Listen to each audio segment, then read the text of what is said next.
Thank you, Floor team. Thank you all for being here. I'm really pleased that you've come to join us today at this education conference, and I just wanted to give you a little overview about what Edify does, where we work, our mission and vision, and then kick off the conference with a little bit of background about Edify. So Edify's mission, which was founded in 2009, is to see flourishing godly nations.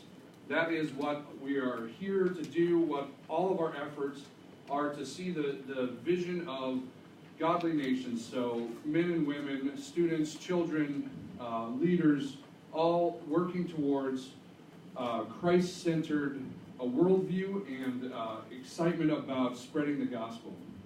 And so to achieve this vision, our mission is to improve and expand sustainable Christ-centered education globally. And so all of our efforts are towards that end. How can we improve, how can we expand Christ-centered education? And that's why all of you are here today.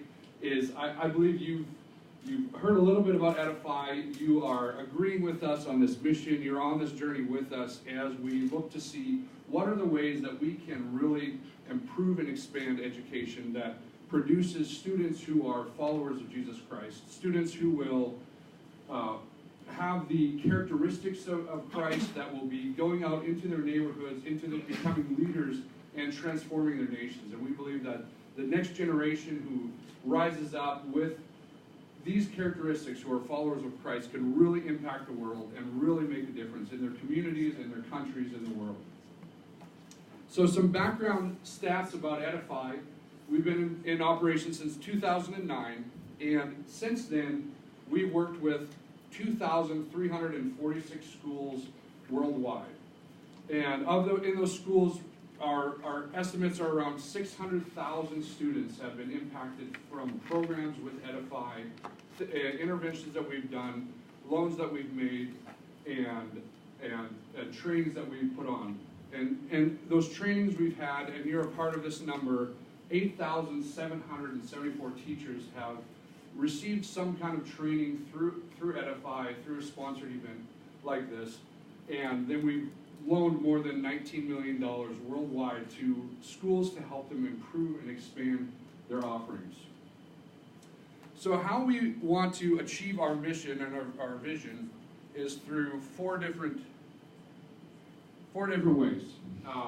We call them the four pillars, our four focal points, but really, how are we going to improve and expand godly, Christ-centered schools, and we do that through four ways. One is training school leaders to use Christ-centered curriculum, to think about how to teach with a biblical worldview, how they can incorporate Christianity into all aspects of teaching and learning, how they can raise character in their students to follow Christ and to introduce them to the gospel.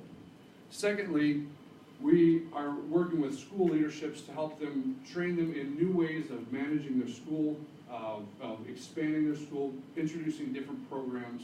So that's the second way. Thirdly, Edify, through our partner organizations, which you'll hear a little bit about shortly, provides loan capital to expand and improve these schools. And loans are often made to improve infrastructure, purchase computer labs, do many things, and that's the third pillar of Edify. The fourth one, which is the reason why we're here, is to integrate education technology to improve learning outcomes and employable skills. And so as we think about the future and talk about things in this conference, that's what we're really focused on, is how can we take this amazing thing that's technology that I believe can be used for good or ill.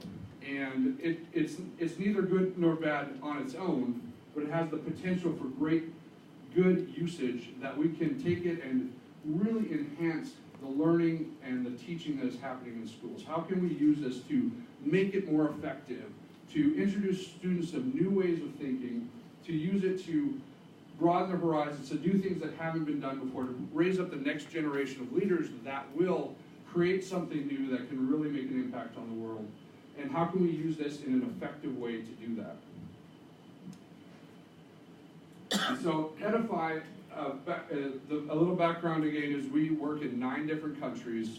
We're in Ghana, obviously, Liberia, Burkina Faso, Rwanda, Ethiopia, the Dominican Republic, Peru, Guatemala, and we've just started operations this year in Northeast India. So you are a part of a global family, a esteemed cohort of teachers and school leaders who are all committed to providing the best education for the children in their schools. And by being here, you really are showing that you're making that commitment of really finding the best ways, the newest ways to integrate technology and really bring your educational outcomes to a whole new level. So again, welcome. I hope you enjoy these next 2 days and enjoy the speakers that are here.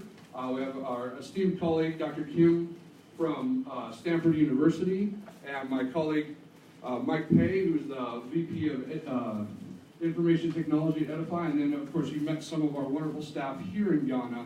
And I'd like to now have Godwin come up and take it away. Thank you.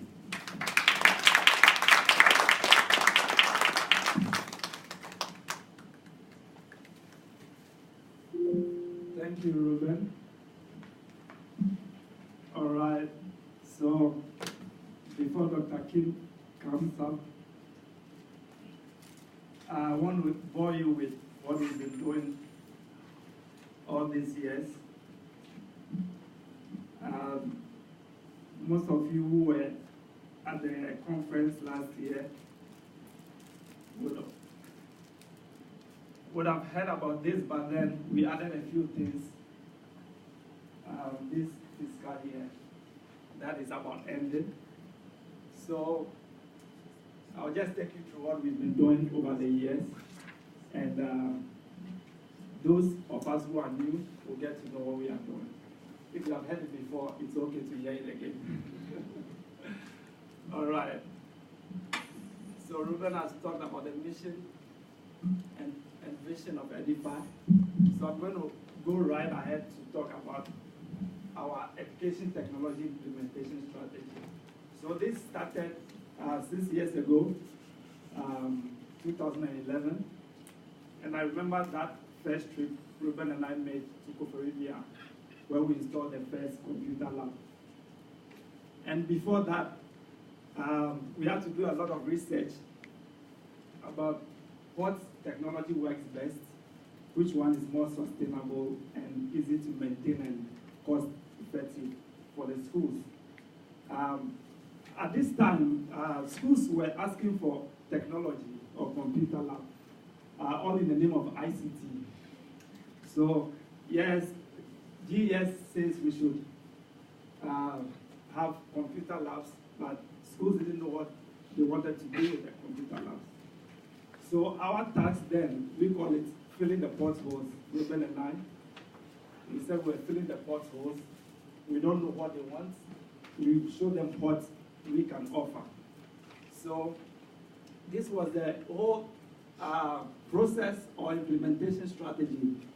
So we had technology access, we want to provide access to technology, which was almost non-existent, and then educational resources that would come with the technology, and then we have to train the schools to be able to use the resources that are on the technology, and then to create and produce with the technology. So this was the 4-tier approach that we came up with. So the first 2 was easy to do. We didn't need any professor, since we are so technical, to do the first 2. We said, okay, let's get the technology in and then get the resources there. Let's see what happens. Just like Dr. Kim said last year during the EdTech conference, how he gave a mobile phone to kids, and then some broke it, and then some figured it out. So we said, okay, we are going to put in the technology, put in the educational resources, and let's see what they do with them. So the first 2 was easy to do, and then we realized that there was no skill at all from teachers down to the students. So then we have to provide some training. So the training has evolved over the years. And then that was where it ended until last year when we started doing SMILE and programs that would help students to create and produce. So that was the whole strategy that we are riding on as of now. So this is the intervention. So we said we're going to provide access. What form of access? So the first one was the class, computer lab access for sustainable schools. So this layout is very different from what most schools have. This had one server that powers, at the time, up to 11 monitors. Now we have the technology that powers the monitors, powers up to 20 monitors on one server. So it means that you are saving a lot of money in putting in 20 system units, which would obviously also cost you some money to provide electricity for those. And like most schools that have traditional setups, when you go, they start with 20 terminals. When you go there the next time, after one academic year, they have 10. And then after the next, they have 5. And then and the nice thing about that is that they pack them nicely and exhibit them when you visit. They say, come and see our computer lab, and they show you 15 broken ones and 5 working ones, which is very nice. So we came up with this. When this is down, when the server is down, everything is down. And then the nice thing about what Edify offers is that we offer free support or maintenance. So when it is down, everything is down, and you are forced to call us, and then we'll come maintain it. And the first one we built 6 years ago is still intact. We haven't changed the server, we haven't changed any hardware. It's only software updates that we do. It's still intact. And then we chanced on SMILE when Reuben met Dr. Kim, and then we thought this was very cool because we are now moving to the stage where students can actually create and produce question things that they are learning, which was non-existent at the time. And yesterday we were in 2 schools, and it was interesting to see how students were discussing and debating and telling each other why your question is wrong and why mine is a 3-star, why mine is a 5-star, because of the SMILE intervention. Now, the SMILE runs all the programs that the class runs. So we call this, at the time we called this computer lab in a box. But then what the class doesn't have is the SMILE feature, which allows students to create questions and to interact with each other, and also teachers to interact with students. And then from SMILE last year, maybe 2 years, we started with the Edify early grade reading project, which is mainly for early graders to help them read and be able to comprehend what they are reading. So we partnered with World Reader, and then we piloted this program in 4 schools in Ghana. So this has been the access we provided to schools over the 6-year period. So a traditional setup, and then more like a mobile setup with SMILE, using Chromebooks or tablets. And then we went on to the e-readers.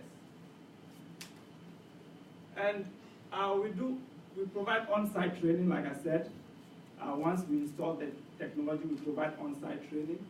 And then we just started with education technology learning communities last year, where we grouped schools, 6 schools together in a locality where the proximity is close to each other. So then these teachers are in a community where they share ideas. It is easy when you know that your friend is facing the same problem you are facing in your school. sometimes when you don't know this, you are frustrated, you don't know who to turn to. So this is an approach to help teachers say, okay, this is the challenge I'm facing, how do you solve yours? And then you share ideas. And the first couple of meetings was very good. We had proprietors even meeting among each other and sharing ideas.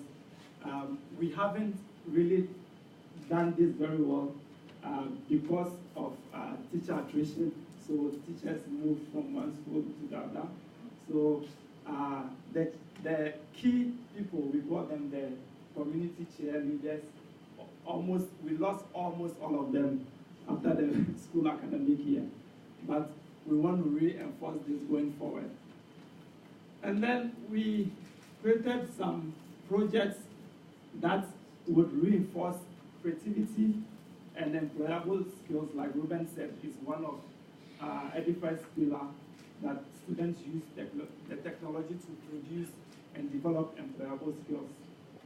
So we came up with a Cranes Typing project, and this again was run through using the education technology learning communities. So the schools we invited and never showed up for the learning community and didn't have the chance to do this. But this was very interesting. Like you see, we had students that were blindfolded and they were typing. When we started with the community programs to identify the students, the average typing speed was 8 words per minute. By the time we got to the national, students who made it to the national, so we started with about 98 students, and then 32 students made it to the nationals. We had the average among these 32 students being 24 to 26 words per minute, which is faster than you and I. And the winner actually is this guy. He can type 45 words per minute with blindfold. So these are some of the things we are doing. And then we came up with a smart point project where students create questions and in any subject, so science, maths, English, French. We even have French questions, social studies. So the students, they rate it among themselves. If you think it is a 1-star question, you say, okay, this is a 1 star. You give reasons why it is 1 star. The schools that are involved know more about this project. And we gathered, the time we started, we gathered 13,000, but now we are doing about 30,000 questions from the students. And Reuben is working on a mechanism where the device would analyze the question by itself. And we'll talk more about it in the later sessions. And then the nice thing we did is the 1,001 story project. Okay, so Florentine is bringing some of the books. We got students to write stories. And Dr. Kim has a foundation that he founded called Seeds of Empowerment. He shared that with us last year. So he collects stories from different countries, and these stories are originally written by kids that portrays good morals, encouragement, kindness, and all of that. So we got about 42 stories that made it through the first project, and then 12 of them got selected by the editorial board we put together, which is also made up of teachers from the learning communities. And Dr. Kim has been gracious to publish those books. So these are books, written by your students. We have Theodora Sapon Ankra. I don't know which school she's coming from. Agape School. Okay, so we have stories from Kumasi, students from Kumasi wrote stories as well. So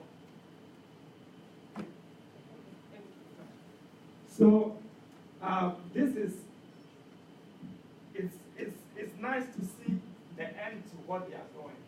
And he got a couple. You can read some of the stories during the snack session. And they are not, here and I were discussing yesterday that they are not the standard we expect them to be, but it is a good start that they can see that what they are doing or learning in school is leading them somewhere. And this, again, can give them jobs after school. They become writers and they become bestsellers even. So those are some of the projects we did. So in Ghana, we've done this in Liberia, and then in Burkina Faso, we have the Liberia officer, technology officer, and Burkina Faso technology officers at this conference. But we are going to focus on Ghana, and we've done 30 class labs, so 30 schools have computer labs. We have 4 schools with smart. And this time, Dr. Kim is gracious to us again, and we are putting 30 smart plugs in the 30 class labs for free. So we hope that before the next tech conference, we can have about 1 million created questions from students. And then we have our early grade reading project. We started in 4 schools. Mike would share more about that, what we found during the pilot. And now we have the chance to scale up. So any school that wants it, we'll hear more about it. Beatrice is here from World Reader to tell us more about that. We have the microfinance partners here as well. So if you need a minimum of 30, you can apply for it, and then you can have the e-readers for your school as well. So, you know, we have provided 38 technology access in schools, and we have trained over 300 proprietors, 32 teachers, 21 teachers trained for the early grade, making 350. And then we have 50 students that were really engrossed in the project. We call it project-based learning activities that was to help them develop their employable skills and creativity. All right, so that is it. That's what we have done over the years. And I'm sure that once Dr. Kim comes up and starts talking, this would make much more sense to you why we are doing all of the things we are doing. All right, thank you. Wonderful, wonderful.